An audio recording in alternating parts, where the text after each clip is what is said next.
I'm sure when you're older, you want to get a job and make money, right? Well, I'm sorry to break it to you, but there is one thing that will stop you from doing that. One simple thing. Now, you're probably thinking that I'll be talking about maths or something. Wrong. Take another guess. My topic is one of the most important things that you need to have to buy a house when you're older and be successful.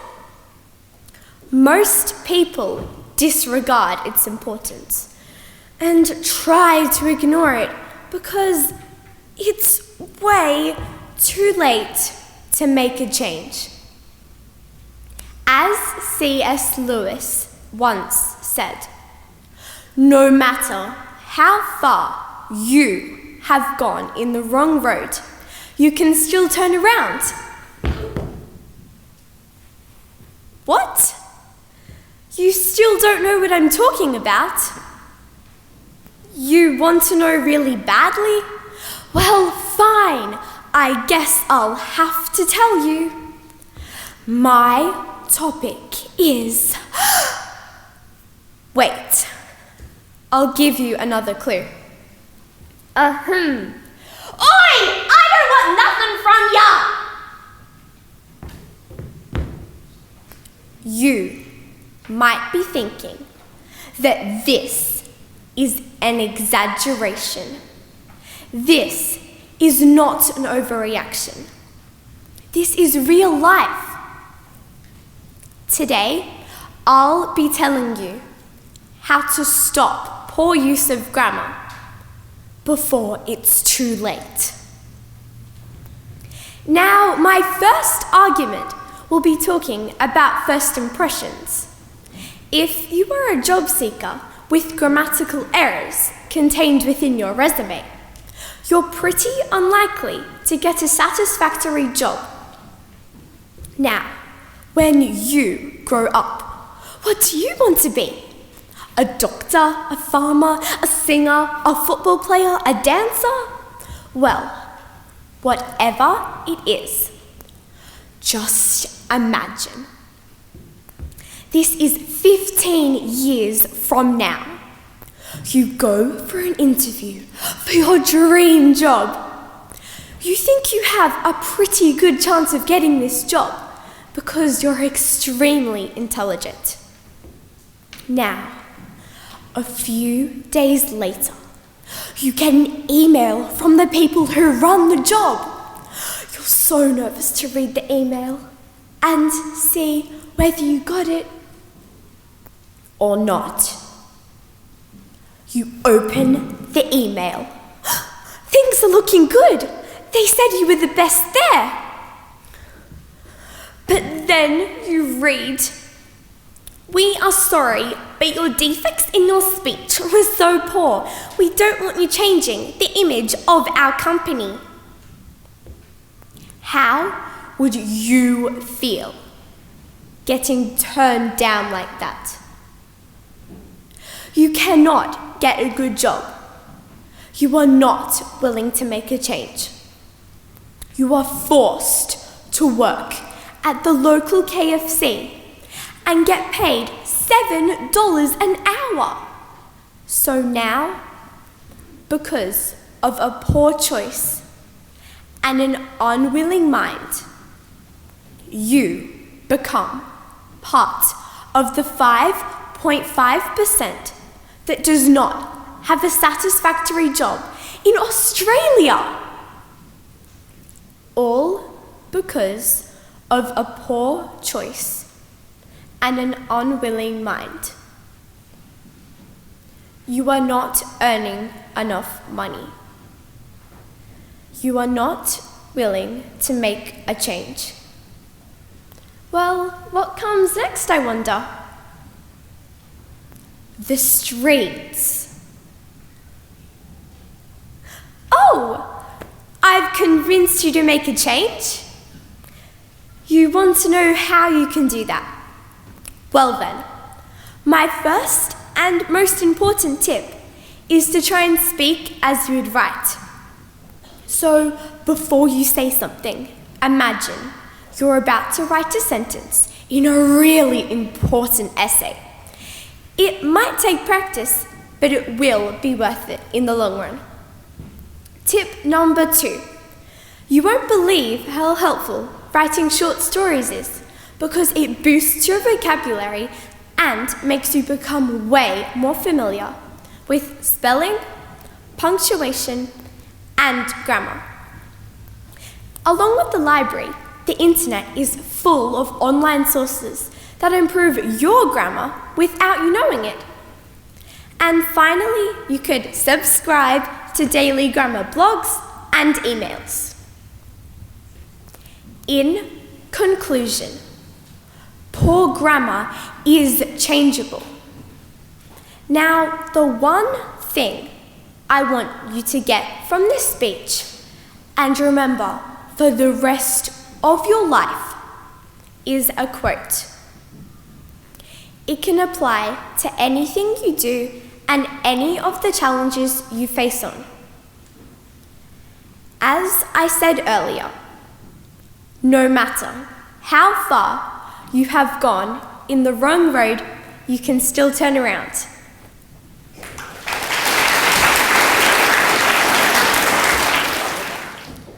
Marie Curie, Eva Peron, Shirin Ebadi.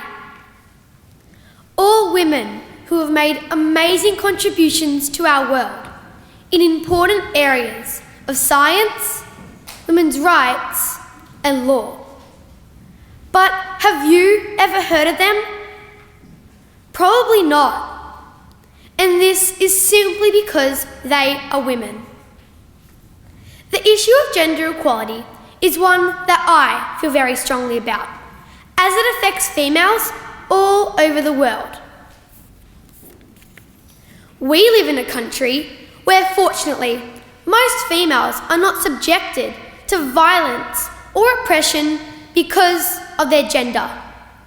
However, in Australia, women continue to earn less than men and are less likely to advance their careers as far as men. Women's sport in Australia is also poorly represented on television, and top female athletes earn a fraction of the money and sponsorships as men. But I love the spirit of soccer star Mia Hamm, who famously said, "My coach said I run like a girl.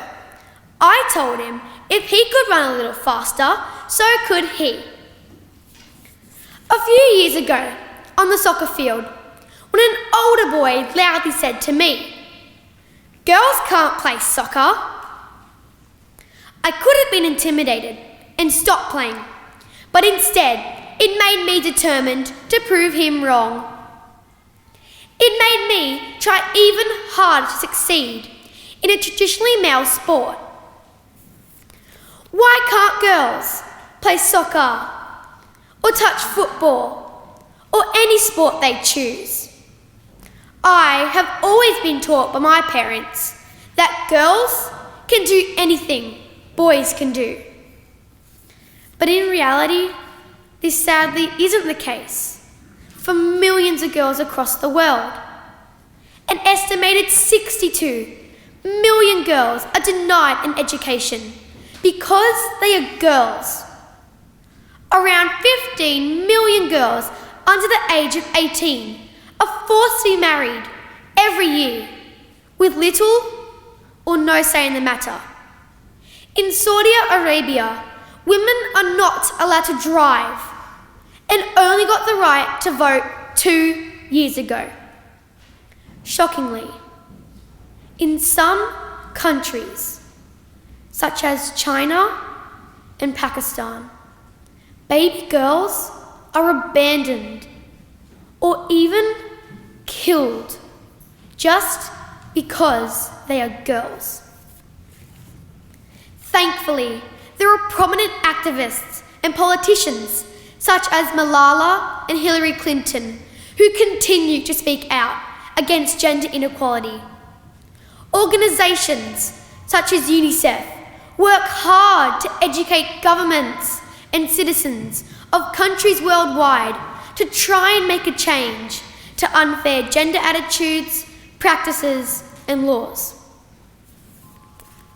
In 1914, the first International Women's Day was held in Germany. International Women's Day still exists 103 years later. But I believe we don't need a special day to recognise and acknowledge women. God created men and women equal. Therefore, we should both enjoy the same rights, resources, opportunities, and protection every day, in every country, in every home, school, and workplace. A world in which every girl, no matter where she's born, has the opportunity to live up to her full potential is a world I want to grow up in. So, what can we do? Achieving gender equality is everyone's responsibility. Men, women, and children alike. We must all work together to remove stereotypes, bias, and inequality against females, to embrace and respect our differences. As American educator Helen Keller once said, "Alone we can do so little. Together we can do so much."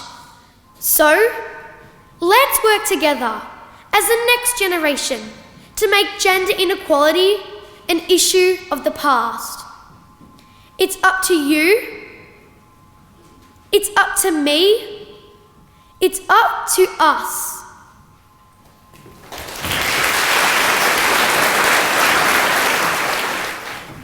I wake to the alarm. Thank God it's a school day, and I don't have to get myself in a frenzy about what to wear.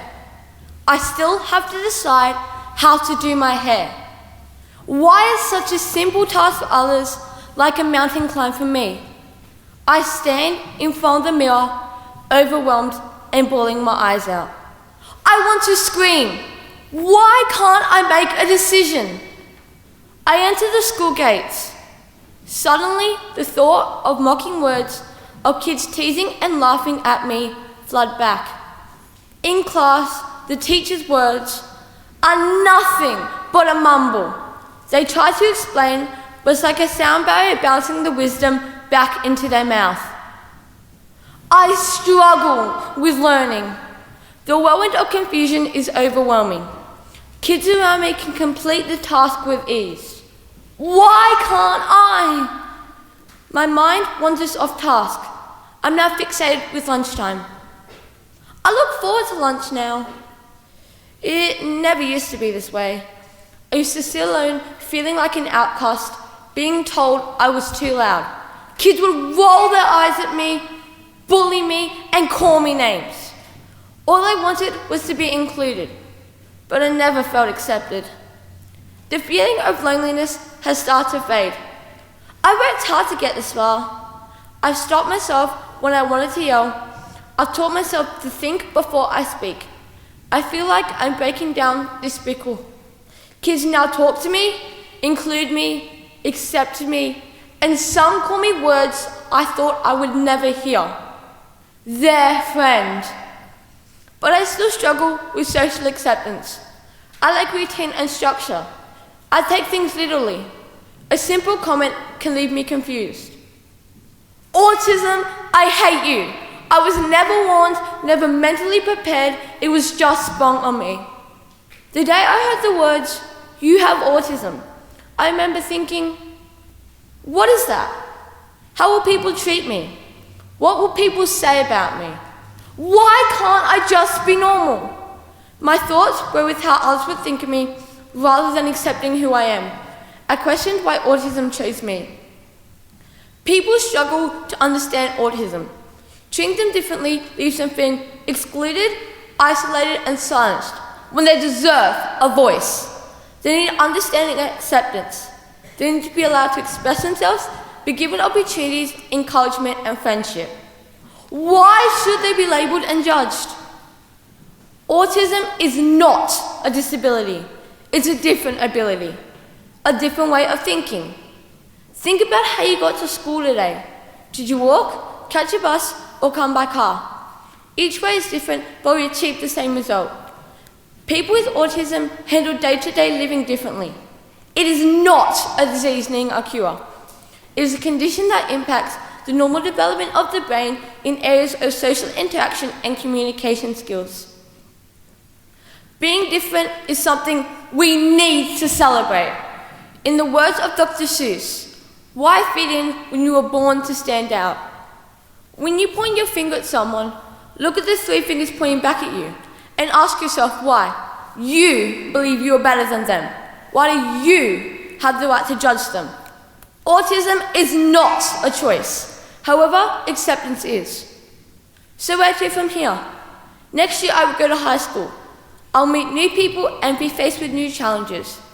I hope to be able to voice myself and meet people who have an acceptance of autism. I hope to have the confidence to make decisions for myself, and I hope that people learn to not judge my story by chapters I have walked in on, rather create new chapters with me.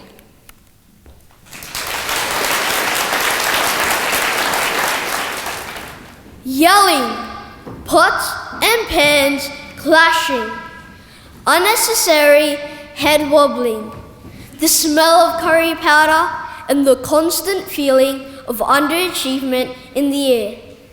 And it's only 8 a.m. I mean, are you serious, man? What am I talking about?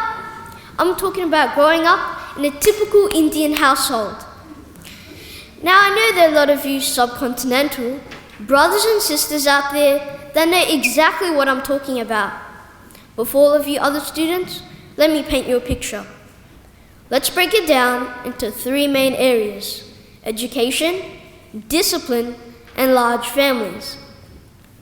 Now, education in an Indian household is synonymous with underachievement. They're like 2 peas in a pod.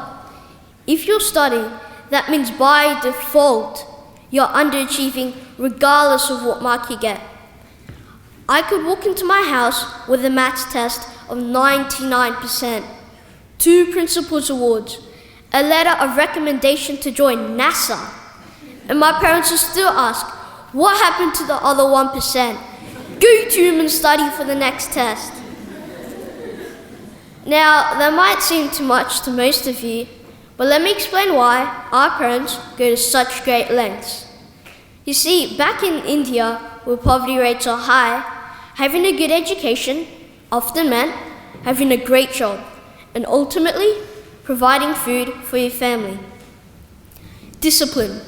It's no secret Asian parents run a tight ship. You're probably thinking you get discipline too, but let me tell you, it's a whole different ballgame. Indian parents yell at their kids and bruise their soul. Sometimes, Indian parents don't even have to yell at their kids for them to be afraid. They just give them that tough look. I remember a time when my family's at a picnic and all the kids were playing frisbee. And knowing me, I tried to show off and I did this massive swing, accidentally knocking out my cousin's baby tooth. Now, unlike other parents, my dad didn't even have to yell at me. All he had to do was just stare at me, and I knew I was in trouble. You may be thinking, I got it easy, but even after that, I felt like sleeping over at my friend's house for the night. Large families. I'm going to get straight into the punchline here. My grandfather has 17 siblings, which means my mum has around 50 first cousins, leaving me with more relatives than the population of my entire school. So when it comes to privacy, we don't have any. So the saying, what's mine is yours, is more like, what's mine is my brother's, which is also my cousins, and most likely my aunties too. I could come home any day of the week to find a house full of relatives that I've never known before. The story Goldilocks is most likely derived from India, where you can come home to find an auntie sleeping in your bed just because she was tired, with no warning at all. The benefits to having such a large family is that from a young age, you learn to share, compromise, and tolerate one another. And that's what I bring me to school every day of the week.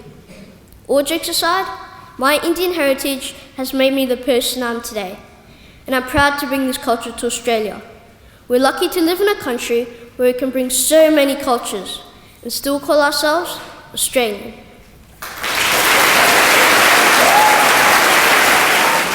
Curtains up, lights on. The day in the life of a ballerina's humble toes. This is how my ankles, feet, and toes lives begin each Monday afternoon, and then have another 3 days of dance class to look forward to. For the one true love of my life, my toes endure the ultimate sacrifices in being squished, squashed, bent, and blistered all over. And I say, thank you, humble toes. I would like to give you an idea of the conditions that my toes undergo while striving to achieve beauty in the art of ballet. The reality for my feet is that they must survive in the darkest, most oppressive, and harshest of conditions, the two-faced point shoe, or cave of destruction. This stunning slipper shares a love-hate relationship with my ever-faithful feet. To describe the inside of a point shoe, we must start at the block, or the torture chamber, as I like to affectionately describe it. It is located at the point end of the shoe and is made of hardened paper mache and allows you to put 3 times your body weight on a 3-inch surface. Covering the shoe is a beautiful material called satin, but this and my smiling face hide the darker side to the commotion going on beneath the exterior, masking terrible toe pain. To avoid permanent damage and for toe protection, my feet have to be covered with thick toe pads and separated with dreadful sweaty toe spaces. And before I can even put on a point shoe and to get maximum toe torture shears dancing, my feet go through tough testing by a physiotherapist. My metatarsals are extended and bent to show off their potential to being the most perfectly pointed feet. Already, my toes know they are in for some seriously dangerous business. Gone are the days for being a foot model and for wearing thongs, especially as I look down at the bulgy plum-coloured bruises and scabs. I have to warn you, purple is really not my colour. So, as I begin my first class and position myself into Brava, relevant to 5th, take a deep breath and, oh no, what have I done? I forgot to cut my toenails. Can you just imagine standing on 1 millimetre thickness of toenail for a whole 45 minutes on a piece of hardened paper mache? I am so sorry, my humble toes. I can only smile through the agony, knowing that my toes are screaming at each other to make this combination look fabulous. They bend and twist whilst my big toe decides there is nowhere left to go except on top of my second toe. Knowing this behaviour will push the bone out of the side of my foot and bring on the bunion. Although this all sounds stressful, on the positive side, as I complete my first plie, tendu, échappé, and 10 poses to the right, my toes and I are exceedingly proud of what they have achieved every point technique class. So, thanks and chukas to my humble toes. And maybe, just maybe, after my ballet years are over, this pain and great suffering can in, say, 10 years lead to a long and prosperous toe retirement. Thank you.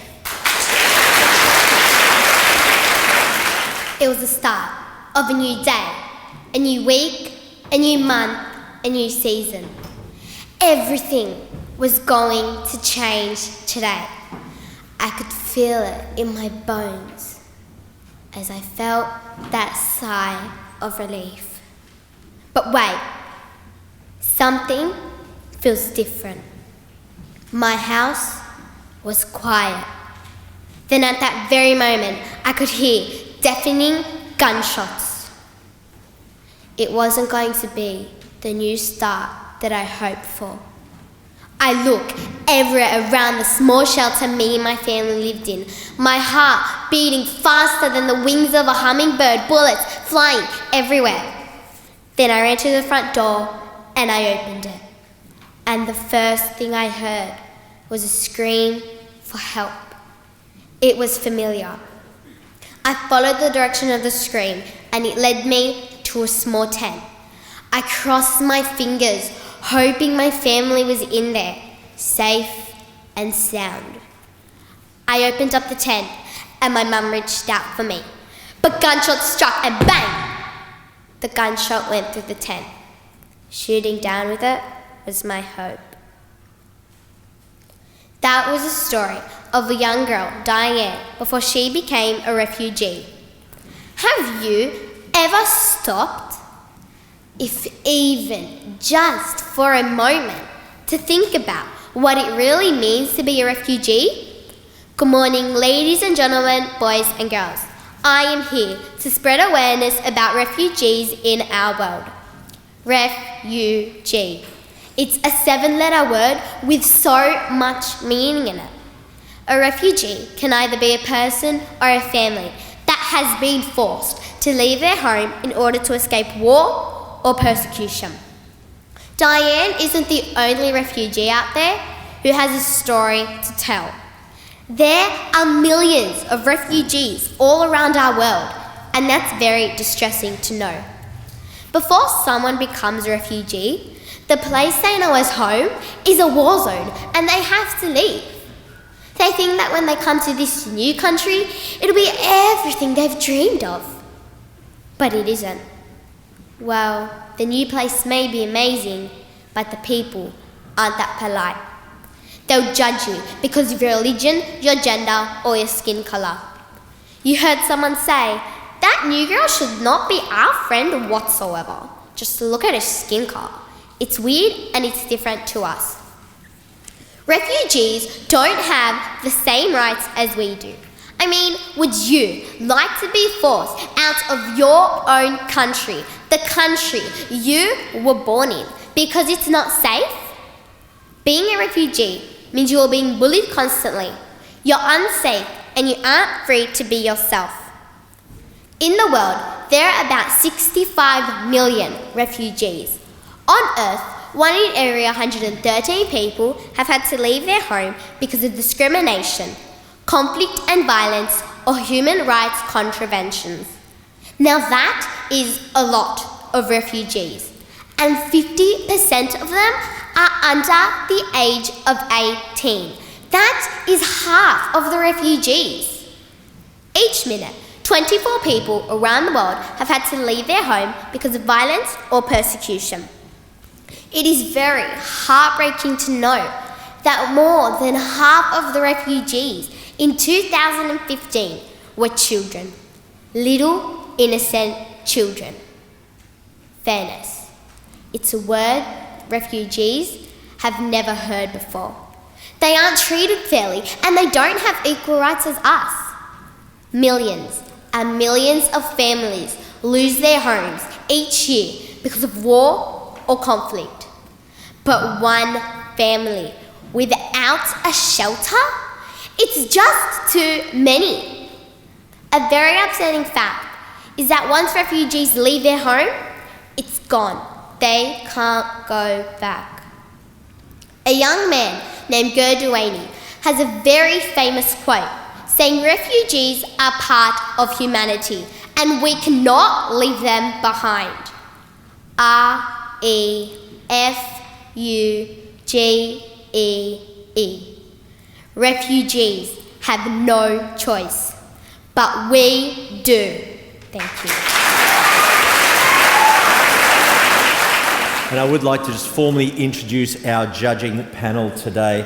Closest to me, Mr. Richard McGuinness, followed by Mr. Ian Jordan, Mrs. Moya McGuinness and Carmen Cassar. Let's give our judges a round of applause.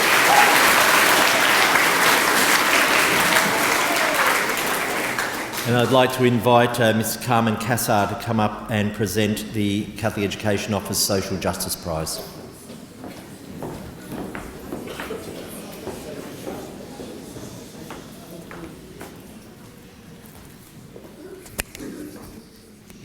wonderful variety of speeches.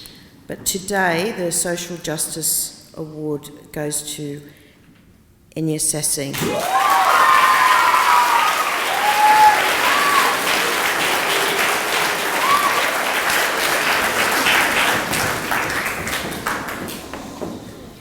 Thank you very much, Carmen. Carmen, I'd ask you to please take back my sincere thanks back to the Catholic Education Office for their long and continued support of this wonderful contest. I'd like to invite Mr. Richard McGuinness to come and give us some judges' comments, followed by the big decision. We have a runner-up award, and that goes to Declan Rosario from Greystanes.